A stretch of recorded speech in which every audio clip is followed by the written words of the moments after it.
Hello viewers, welcome back to BakoMaths, and today's lesson we'll be looking at how to solve systems of linear equations using the Gaussian elimination procedure.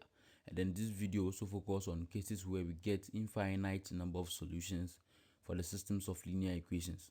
And so if you have not subscribed to this channel, kindly subscribe for more updates. Let's get started.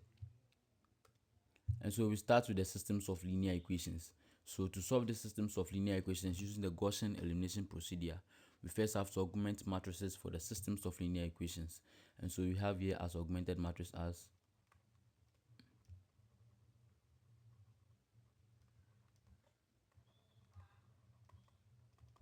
we have the augmented matrix. So we first have to augment matrix, and we consider the coefficient of x1 in all the three equations. And so the first equation is 1. The second equation for x1 at this point is 0. So we write 0. And then in the third equation, x1 coefficient is 1. We do same for x2. In the first equation is 1. In the second equation is 1. In the third equation is 2. For x3, in the first equation, you realize is 0. In the second equation is 1. In the third equation is 1. And then we bring our constant terms. That is 1, 3, 4. And that's how we augment matrices for the systems of linear equations. So the idea is that we want to change this matrix into the row echelon form by applying row operations. And we have 1, 0, 0, 1, 0, 1. And we get other elements here. And these red elements may not be our focus. Our focus here is to change the augmented matrix to the element we see in green. And that is very simple. So we can rewrite our augmented matrix here, and we have 1, 0, 1, have 1, 1, 2, we have 0, 1, 1, then we have 1, 3, 4. Now the idea here is that we have to change this place to 1, and it's already 1, and this place must be changed to 0, and it's already 0. And then the next step here is that we have to change the 1 we see here to 0. And we can do that by considering the pivot in row 1. So before we can change the element in row 3 to 0, we consider the element in row 1 and this element. So that will help us to change the element in row 3 to 0. And so we continue.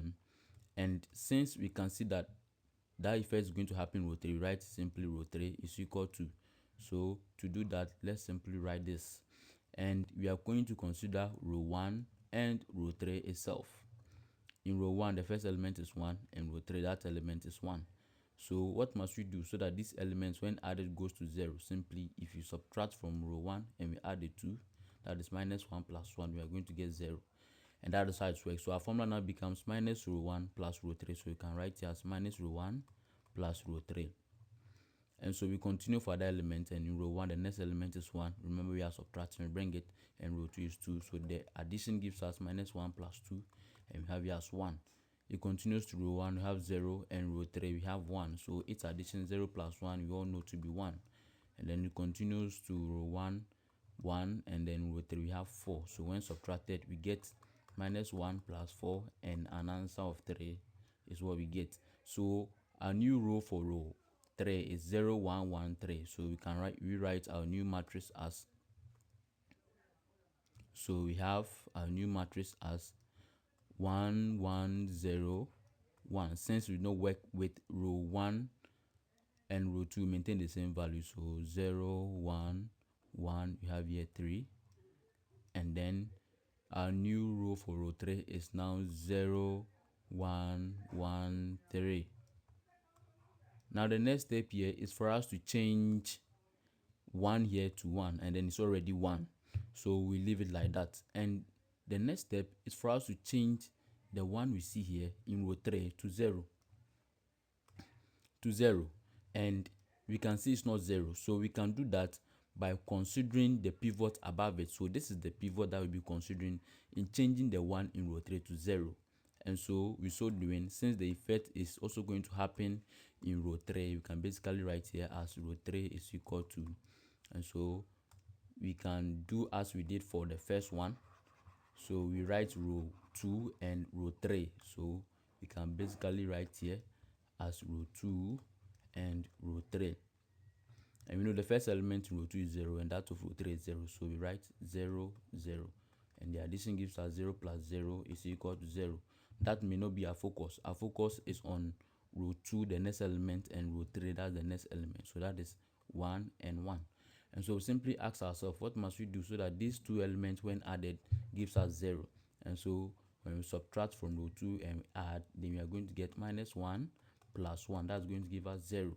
And so our formula now becomes minus row 2 plus row 3. So we write here minus row 2 plus row 3. And we continue for the other element, and in row 2 we have 1 and row 3 also have 1. So we are subtracting and we have minus 1 plus 1. That gives us 0. And we continue to the next element we have here as 3. Remember, we are subtracting and we have row 3 to be equal to 3. And we have minus 3 plus 3 is equal to 0. And so our new row for row 3 now becomes, so we maintain the same values for row 1 and row 2. We have 1, 1, 0. We have 1, and in row 2 we have 0, 1, 1, 3. And row 3 we have 0, 0, 0, 0. Now the next step was for us to change, if possible, this 0 to 1. And this place is already 0. So we cannot change 0 to 1. But let's assume it was a number like 2. With 2, we would have been able to change to 1 by simply dividing the whole of row 3 by half. And with that, we would have been able to change to 1. But here is the case, it is 0. And we cannot change 0 to 1. And so we leave it as it is. And that's very simple. So we can now do back substitution to find the values of x1, x2, and x3. So by back substitution, remember this whole column were coefficients of x1, the next column was coefficient of x2, and then this one's coefficient of x3. And then remember the whole of this column, they are the constants.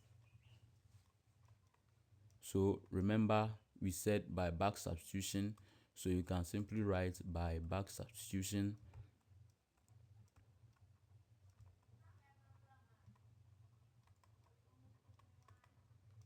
we know that x1 times 1 is going to give us x1. And we also know that x1 times 1 plus, so that is x2 times 1 gives us x2. And we know x3 times 0, we are going to get 0. So that should be equal to the constant 1. So it's equal to 1. And we continue, we know x1 times 0 is 0, x2 times 1 gives us x2. And we know x3 times 1 gives us x3. That is equal to the constant 3. We come here, we know x1 times 0 is 0, x2 times 0 is 0, x3 times 0 is 0. And then that is equal to constant. So everything is 0. So we now consider these two equations. So we can simply write here as equation 1 and we come here as equation 2. So finding for the values of x1, x2, and x3 from the two equations, we may not get a finite answer. And so what we can do is that we have to introduce a common term or a common variable. And this is how we can do it. We can see that x2 is common in both equation 1 and 2. Is common in both equation 1 and 2. So we can say that we should let x2 be equal to a constant term. So let's write here, let x2 be equal to key. But this key belongs to all real numbers, and we know all real numbers are numbers that can be found on the number line with the exception of complex numbers. And with this we can see that from equation 1, so we can simply write from equation 1, we know from equation 1 x1 plus x2 is equal to 1, but then we know x2 to be equal to k, so therefore we can say x1 plus k is equal to 1, where x1 now is equal to 1 minus k, and that becomes the value of x1. And so to find the value of x2, we can say from equation 2, we also know that x2 plus x3 is equal to 3. And we know the value of x2 to be k, so k plus x3 is equal to 3. And therefore x3 now is equal to 3 minus key. And now we have the values for x1, x2, x3. So simply we can write, therefore x1 is equal to 1 minus key, and x2 is equal to key, and lastly x3 is equal to 3 minus key. And that becomes the values of x1, x2, x3. So this implies that k can be assigned to any real number, and it implies that this solution has infinite number of solutions. So as far as k can assume any value, that becomes the values of x1, x2, x3. So therefore we can say that this implies that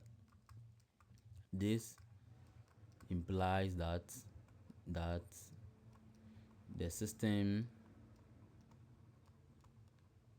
has infinite number of solutions.